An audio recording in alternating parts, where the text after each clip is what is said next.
श्री शिवाय नमस्तुभ्यम। Life of Shiva इस channel में आप सभी का बहुत बहुत स्वागत है। श्री देव शिव महापुराण की कथा पूज्य गुरुजी पंडित प्रदीप जी मिश्रा की कथा जो कोटा में चल रही है, कोटा राजस्थान में, उसमें कल पहले दिन की कथा में गुरुजी बहुत सारी बातें बताए जो शायद हमने कभी नहीं सुनी थी।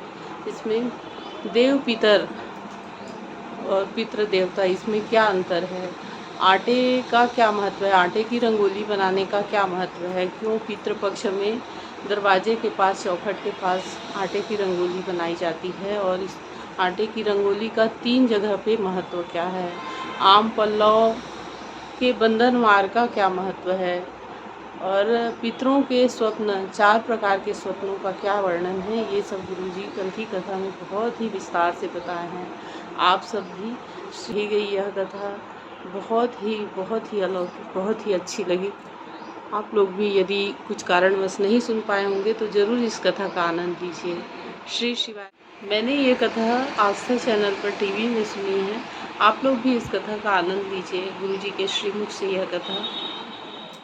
16 दिन के लिए इसके शरीर को किसी दूसरे का रूप धारण कराकर मृत्यु लोक में भेज दीजिए। वो बेलपत्र का फल यह था, एक बेलपत्र का पुण्य ये था। राजा कर्ण का शरीर वापिस जीवित करा गया, एक शरीर तो पड़ा रहा कर्ण का, और कर्ण दूसरा शरीर धारण कर कर संत ब्राह्मण वृंद जन, गरीब जन, दीन जन सबको भोजन कराते रहे। भोजन कराते कराते कराते कराते लाखों लोगों को कर्ण ने भोजन कराया। देव अधिदेव महादेव देखकर मुस्कुरा रहे थे कि कर्ण भोजन कराते कराते तिलक लगा रहे थे, और तिलक लगाकर गिन रहे थे। 1 ब्राह्मण को भोजन कराया, 2 ब्राह्मण को भोजन कराया, 3 ब्राह्मण को भोजन कराया, 4 ब्राह्मण को भोजन कराया, 5 ब्राह्मण को भोजन कराया, 5 संतों को भोजन कराया, 5 गरीब दीन को भोजन कराया। देव अधिदेव महादेव ने डमरू का नाद कर, और डमरू का नाद कर कर बाबा जी ने कहा, अरे कर्ण, अगर तिलक लगाएगा तो 1 ब्राह्मण की गिनती में केवल 1 ब्राह्मण आएगा। श्राद्ध पक्ष के अंदर अगर तू ब्राह्मण को भोजन करा रहा है तो तिलक लगाने की जरूरत नहीं, तो 1 ब्राह्मण को भोजन कराएगा और बिना तिलक के दक्षिणा देगा तो 1000 ब्राह्मण का फल प्राप्त करेगा। अच्छा।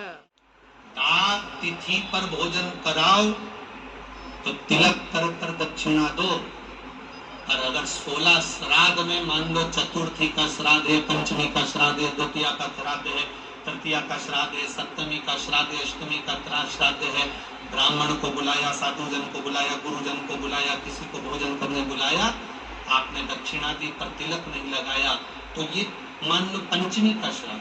पंचमी को तुमने कहा कि हमारे दादाजी शांत हुए थे, तुमको नहीं मालूम कि पंचमी पे और कोई भी गया होगा, तुम्हें उसका स्मरण नहीं है। जो जो पंचमी पर गए हैं वो सब तुम्हारे दरवाजे पर आकर खड़े होते हैं। अगर हमने दादाजी के निमित्त से प्राप्त होता है, अगर हमने तिलक नहीं लगाया तो पंचमी के दिन हमारे पूर्वजों में 71 पीढ़ी में कोई गया होगा पंचमी को, तो सबको उसका फल मिल जाता है। तो पितृदोष समाप्त करो, तिलक करो, दक्षिणा दो, मना।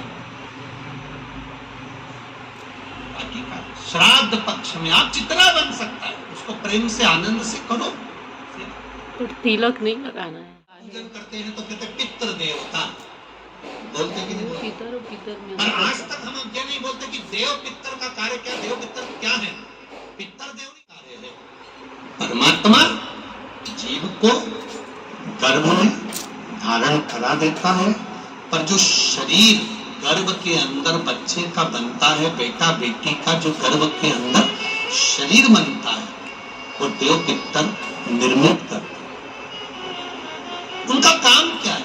देव पितर का सबसे बड़ा कार्य है कि गर्भ में जो बच्चा है उस गर्भित बच्चे को शरीर कैसा देना, उसकी नेत्र ज्योति कम रखना है, श्रवण शक्ति कम रखना है, उसकी छाती में, उसके हृदय में, उसके दिल में छेद करना है, हड्डी को कमजोर करना है, पांव टेढ़ा करना है, हाथ टेढ़ा करना है, या उस शरीर को सही तरह से निर्मित करना, ये देव पितर का दरवाजे की दोनों चौखट पर डाला जाता है।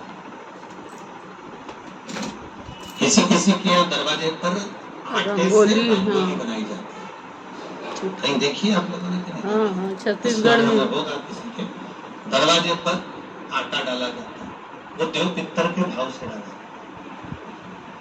जिस बेटे बेटी का मंगल विवाह नहीं हो रहा हो, शुभ कार्य की सूचना नहीं आ रही हो, बहुत दिनों से भाई कहीं लगी हुई है, अटकी हुई है, नहीं काम हो रहा, हम उनसे कहेंगे ये जो 16 दिन श्राद्ध के हैं, जितने दिन निकल गए, जितने दिन बचे उन दिन में आपके दरवाजे के बाहर एक चुटकी घर से आटा लाकर चौखट के इस ओर, चौखट के उस ओर, दोनों जगह चुटकी भर आटे को डालना प्रारंभ करो। 16 दिन श्राद्ध के पूर्ण हो। जब अमावस्या आए, किसी जलाशय, सरोवर, तालाब, बावड़ी, कुआं, उसके पास में घी का दिया लगाकर आना, बाबा से प्रार्थना कर आना। केवल 22 से 24 दिन निकलते हैं और घर में कोई शुभ कार्य की सूचना आना प्रारंभ हो जाती है। वो देव पितर का, वो कार्य देव पितर का। वो देव पितर किस तरह से करेगा? बेटे की शादी, बेटी की शादी, हम कहें किसी के 42 साल भी अगर उम्र हो गई है, 40 साल, 42 साल, 35 साल, 38 साल, शादी नहीं हो रही तो कर दे, एक बार बाबा से प्रार्थना कर दे। देव पितर का कार्य क्या है? घर में शुभ कार्य को करवाना, घर में अच्छी चीजें लाना, गर्भ में जो बच्चा है उस बच्चे को शरीर पूरा देना, ये देव पितर का कार्य। एक चुटकी आटा, अब तो 3 जगह पर आटे की रंगोली काम करती है। हमने पहले भी कहा, पहला पितरों की पूजन हो रही हो, पितरों का पाटा भरा रहा हो, पितरों के लिए जोत लग रही हो, पितरों के लिए या अन्य स्थान पर कहीं पूजन हो, तो वहां पर आटे की रंगोली काम आती है। वहां पर रंग बिरंगी या पत्थर की रंगोली नहीं, मिट्टी की रंगोली नहीं, आटे की रंगोली काम आती है। दूसरे नंबर पर तुम्हारे घर में यज्ञ हो रहा हो, घर के बाहर यज्ञ हो रहा, उस यज्ञ में 3 परिधियां एक की रंगोली डली होती है। जब हम साकल्य छोड़ते हैं अग्नि को, जब हम साकल्य देते हैं, तो जिस आटे की रंगोली उस पर बनी होती है, तो हमारी जो साकल्य छोड़ी जाती है उसमें से एक अंश भाग हमारे पितरों के खाते में चला जाता है, जिससे पितरों की मुक्ति प्राप्त होती है। तीसरा, आटे की रंगोली तीसरी, घर में उस मंडप के नीचे जब पूजन हो रही हो, उस समय पर पत्थर की या मिट्टी की रंगोली नहीं, अगर पंडित पूजन करा रहे हैं या मंडप की पूजन हो रही है, जिसके नीचे लड़का लड़की की भावर होगी, दूल्हा बैठेगा, दुल्हन बैठेगी, वहां मिट्टी की रंगोली या पत्थर की रंगोली नहीं, उस जगह पर आटे की हल्दी की रंगोली डालेगा। अब आपके यहाँ डालते कि नहीं डालते पता नहीं, पर हमारे यहाँ शास्त्र रीति कहती है ये 3 जगह की जो रंगोलियां हैं, ये हमको आटे की रंगोली डलने से, क्यों शादी के मंडप में पत्थर की रंगोली या मिट्टी की रंगोली क्यों नहीं डाली जाती? शादी के मंडप में, यहाँ दूल्हा दुल्हन की शादी होती है, वहाँ पंडित जी भी आटे की रंगोली डाल देते हैं, घर की बहन बेटी आटे की रंगोली डाल देती है। उसका कारण क्या होता है? जिसकी शादी में मंडप के नीचे आटे की रंगोली डलती है, वहां पितरों को निमंत्रण नहीं देने की जरूरत पड़ती, वहां पितर उस वर कन्या को आशीर्वाद देते हैं, जिससे उनका वंश बढ़ता है, वंश बढ़ता है। और ये निश्चित है, जिसकी शादी में, जिसके विवाह में आटे की रंगोली डलकर भावर हुई होगी, उसके घर में संतान सुख रुक नहीं सकता, उसके यहाँ संतान का सुख होता ही है। जिसके यहाँ आजकल ये पत्थर रंगोली डाल देते हैं, डाल दिया और कह दिया बस, क्योंकि आजकल फैशन में तो दुनिया जी।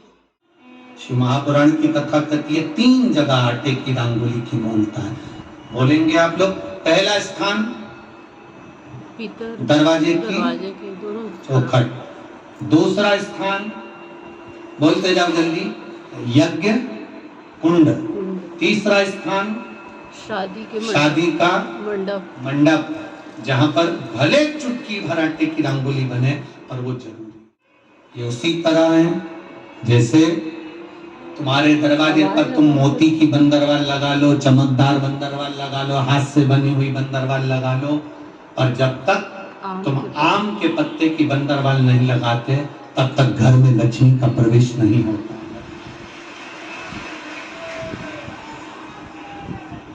आम के पत्ते की बंदर। शिव महापुराण में उमाखंड कह रहा है, कामदेव आम के पल्लव में छुपकर बाण मार रहे थे। कहां छुपे थे? आम के पल्लव में, आम के पत्तों में छुपकर कामदेव बाण चला रहे। भगवान शंकर का जब तीसरा नेत्र खुला, कामदेव आम के वृक्ष पर भस्म हो गए। आम का वृक्ष जलने लगा, आम के पत्तों में अग्नि प्रकट होने लगी। तब वरुण देव आए और वरुण देव ने आकर हाथ जोड़कर निवेदन करा, बाबा बाबा, कहते हैं इस आम के वृक्ष ने तो कुछ नहीं बिगाड़ा, फिर ये क्यों जल रहा? आप कृपा करिए, दया करिए, शंकर भगवान प्रदान कर। तूने मेरी दृष्टि का तेज ग्रहण करा है, मैं तुझे वर देता हूं। जिसके दरवाजे पर आम के पल्लव की बंदरवाल बंधती है, उसके घर में मेरी दृष्टि सदा पड़ी रहती है, वहां रोग व्याधि दुख नहीं आता। अब तो आम के पत्ते गायब हो गए और आम के पत्ते की जगह प्लास्टिक के आम के पत्ते बनकर प्लास्टिक के आम के पत्ते की बंदरवाल बांध दी। महाराज, आम के पल्लव पर शंकर की दृष्टि पड़ी क्योंकि कामदेव जलकर भस्म हुआ था उसी आम के पल्लव पर बैठ। आम के पल्लव पर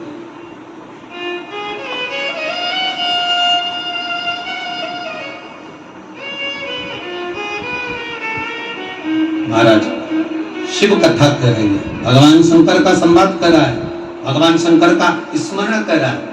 जब सुप्रिया ने अपने पुत्र से कहा, वृषकेतु से कहा कि शिव भक्ति से भगवान शंकर को एक लोटा जल जब हम पितृपक्ष में भी समर्पित करते हैं तो हमारे पूर्वजों को वो जल प्राप्त होता है,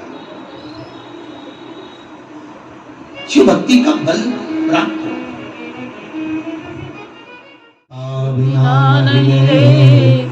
एक भी अणु लेते हैं श्वास तेरी कृपा से, रातों के ढेर का चपटी भभूत में है खजाना कुबेर का। एक लोटे जल से पितरों की, तारकासुर के पिता बजरंगासुर, तारकासुर के पिता का नाम था बजरंगासुर। तारकासुर की मां बजरंगासुर की पत्नी बारंगी। जब बजरंगासुर मर गया, बारंगी वन में घूम रही थी, भ्रमण कर रही थी। और वारंगी जब वन में भ्रमण कर रही थी तो उसको ऐसा महसूस होता था कि कोई मेरे साथ चल रहा है। वारंगी ने ये बात अपने पुत्र तारकासुर से कही कि मुझे ऐसा लगता है कि मेरे साथ कोई चलता है, मैं अकेली बेधव्य विधवा भ्रमण करती हूँ, कोई मेरे साथ है। तारकासुर ने कहा, मां आप चिंता मत करो, अब की बार तुम वन में अगर विचरण करने के लिए जाओगी, वन में अगर घूमने के लिए जाओगी तो तुम्हारा पुत्र तारकासुर तुम्हारे साथ जाएगा। वारंगी ने कहा ठीक है। वारंगी वन में फिर विचरण करने घूमने के लिए गई तो वारंगी वन में एक वृक्ष के नीचे विश्राम की अवस्था में सो गई। स्वप्न में वारंगी को बजरंगासुर नजर आया और बहुत बहुत रो रहा, बहुत मेरी गलती। शिव महापुराण की कथा कहती है पितरों के स्वप्न का वर्णन किया गया। पितृ मरे हुए व्यक्ति जो चला गया वो व्यक्ति तुम्हें रोता हुआ नजर आ रहा है तो समझ लेना कि घर में कोई व्याधि, कोई तकलीफ, कोई कष्ट आने वाला। रोते हुए पितृ हंसते हुए नजर आ रहे हैं तो समझ लो कोई सुख की घड़ी हमारे यहाँ आने वाली। और पितृ स्वप्न में अगर कह रहे हैं कि मुझे भूख लग रही है, प्यास लग रही है, पानी पिला दो, भोजन करा दो, समझ लो घर में कोई बड़ी बीमारी प्रवेश करने वाली है। उस बीमारी का प्रवेश हमारे घर में हो रहा है। पितृ गए हुए जीव, पितृ घर में अगर भ्रमण करते नजर आ रहे हैं, पूरे घर में घूमते हुए नजर आ रहे हैं, छत पर, कमरे में, कक्ष पर, अपने परिंदे पर, रसोई घर में काम करते नजर आ रहे हैं, व्यापार में, व्यवसाय में पितृ भ्रमण करते, जो गया हुआ जीव है वो घूमता नजर आ रहा है, तो शिव महापुराण की कथा कहती है उस जीव को कुछ करने की जरूरत नहीं पड़ती। पितृ घूमते हुए जब नजर आते हैं, जब हमारे पितृ पितृलोक में आराम से निवास करते हैं और आनंद से रहते हैं। जय भोलेनाथ। चार तरह के हंसता हुआ देखना, भ्रमण करते हुए देखना, भूख और प्यास में व्याकुल देखना, इन चारों स्वप्न के लिए शिव महापुराण की कथा कहती है। ये चार स्वप्न पितरों के, आप में से ऐसा नहीं कि कोई के सपने में नहीं आते। किसी को लगता है मेरे पीछे कोई आ रहा है, रात को एकदम सो रहे हो और सोते सोते भरचक नींद में सो रहे हो और एकदम तुम्हारी नींद झपट कर कोई स्वप्न देखते देखते या अचानक एकदम चटकार खुल जाए, समझ लेना कि कोई पितर की कृपा आप पर हुई है, कोई अनहोनी होने वाली थी, इसलिए उसने जगा दिया, जगाकर तुमको चेता दिया। ये पितर कृपा से जगाकर चेता दिया उसने, ये पूर्वजों की कृपा से, पितर कृपा से होगा। शिव महापुराण की कथा कहती है, मान लो अगर ये चार स्वप्न, जैसे बारंगी कह रही है तारकासुर से, पुत्र तारकासुर, मुझे ये स्वप्न नजर आ रहा है, मैंने स्वप्न में पिता को रोते हुए जाना है, मैंने तुम्हारे पितरों को रोते हुए जाना है। तारकासुर कहते हैं मां तो चिंता मत कर, अब तो मैं पूरे जितने लोग हैं, देवलोक, असुर लोक, दानव लोक, जितने भी लोग हैं, इंद्र लोक, वैकुंठ लोक, सबको मैं जीत लूंगा, अपना बना लूंगा। मेरे पिता की अगर गति नहीं हुई तो मैं किसी देवता की गति नहीं होने दूंगा। तब असुर तारकासुर को क्रोध आ गया, तारकासुर ने चारों तरफ आक्रमण करना प्रारंभ कर दिया, इंद्र लोक अपना बना लिया, देवलोक अपना बना लिया, पितृलोक, सारे लोकों पर तारकासुर ने अपना आधिपत्य स्थापित कर लिया, सारे लोकों पर आधिपत्य अपना कर। अब सभी लोग पर जब तारकासुर ने अपना आधिपत्य स्थापित कर लिया, तब आखिरी में तारकासुर एक ऋषिवर यज्ञ कर रहे थे, बारंगी के कहने पर तारकासुर उस ऋषि के पास चले।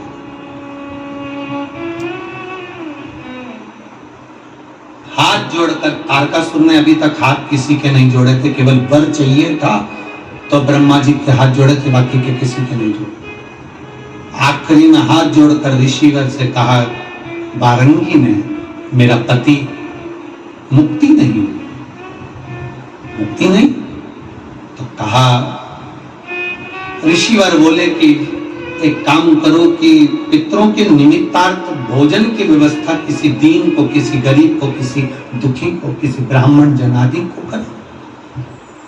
अब तारकासुर अगर किसी को निमंत्रण देगा तो कोई ब्राह्मण भोजन करने आएगा क्या? जम के तो बोलो जरा।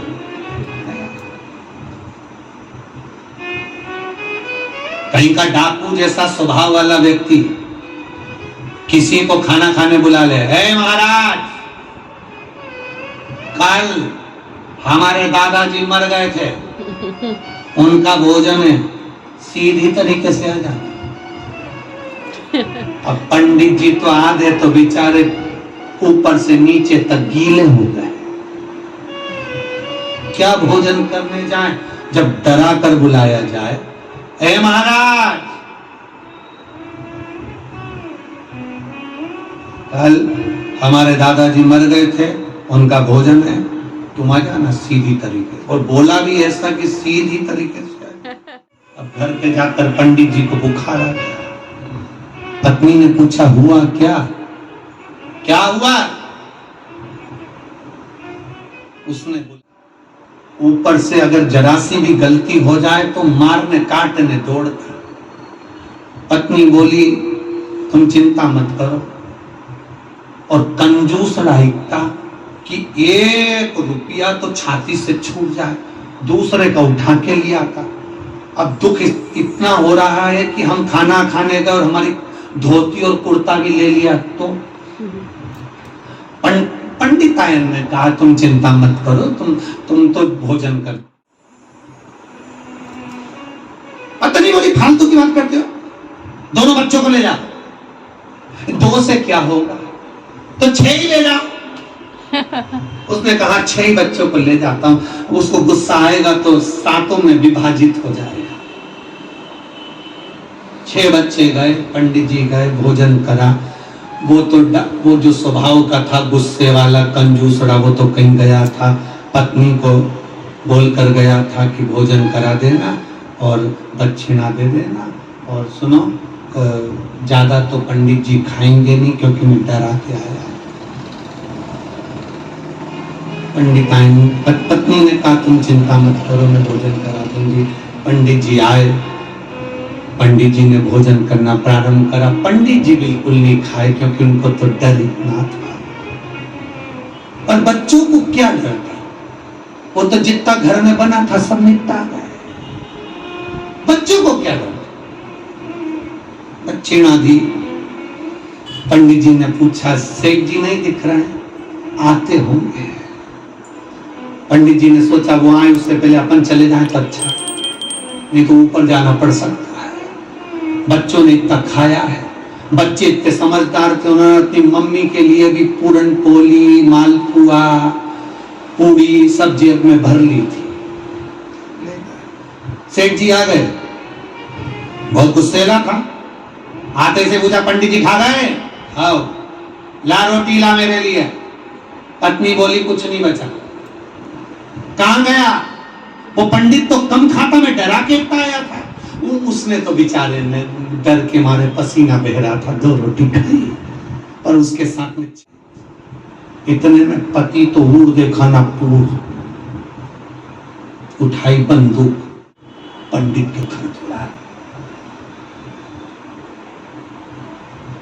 पति ने जाकर कहा पत्नी से बहुत गंदा आदमी आता होगा। पत्नी बोली तुम टेंशन मत लो, तुम तो खा के आ गए ना, पलंग पे सो, चद्दर ओढ़ो, बाकी के मैं निपट लूंगी, तुम सो। आते से इसने पंडित पंडित जो दरवाजा बजाया। पत्नी रोती हुई बाहर आई, आग लग जाए। ना जाने मेरे पति को क्या खिलाया था, खा के मर गया। बाप रे, खाते से मर गया। तेरे यही से खा के आया था। और पत्नी ने उसके कपड़े पकड़े, उसको थाने ले जाने लगी। इतने में उसने तुरंत कहा जी जी तेरे हाथ जोड़ो, जेब में से कमाई करके लाया था 50,000 रुपए, ये रख ले, किसी से मत कहना, तेरे पाँव पड़ो तो किसी से मत कहना। इतने में पत्नी रोती चला जा मेरे घर से। उसने बंदूक जेब में रखी, चुपचाप अपने घर चले गया। पत्नी ने अपने पति से कहा उठ जा, उठ जा,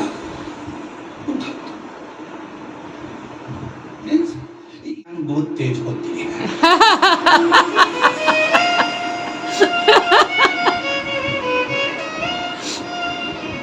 अब लोग हमसे कहते गुरुजी तुम्हारी पंडित आए, हम कहे आके देखो, तुम भी पधारो। तारकासुर जैसा असुर अगर भोजन करने बुलाए, तारकासुर जैसा असुर अगर किसी को भोजन करने बुलाएगा तो कोई आएगा क्या? जरा बोलो तो जम के रिपोर्टा वालों, कोई पहुंचेगा? तारकासुर जैसा असुर अगर भोजन करने बुलाए तो कौन है? ये तो बुलाने वाले के ऊपर निर्भर करता है कि कितने प्रेम से, करुणा से, वात्सल्य से, स्नेह से बुलाया जाए। तो अब तारकासुर अपनी माता के कहने पर, वारंगी के कहने पर के ब्राह्मण बुला भोजन कर, अब जिसको निमंत्रण दे वो गायब हो जाए भोजन करने। तारकासुर क्या कौन आए, ना संत न साधु न गुरुजन, कोई ब्राह्मण जन, कोई भोजन करने नहीं, कौन भोजन करे।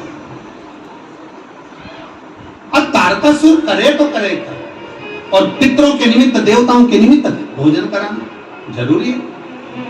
अपने पिता बजरंगासुर के लिए भोजन कराना जरूरी है, और उसको पितृलोक में स्थान दिलाना जरूरी है। तो करे क्या, कोई भोजन करने आए। महाराज बड़ा शिव महापुराण की कथा में अपन सुनेंगे, बजरंगासुर के उस भोजन का क्रम भी श्रवण करेंगे। इधर चरित्र आता है, बिंदुक नाम का ब्राह्मण भी जैसे जल में डूब कर मर जाता है तो उसकी गति नहीं होती, तो उसकी पत्नी चंचुला देवी कथा श्रवण कर अपने पति को मोक्ष प्रदान कर देती है। चंचुला मुक्ति दे। अब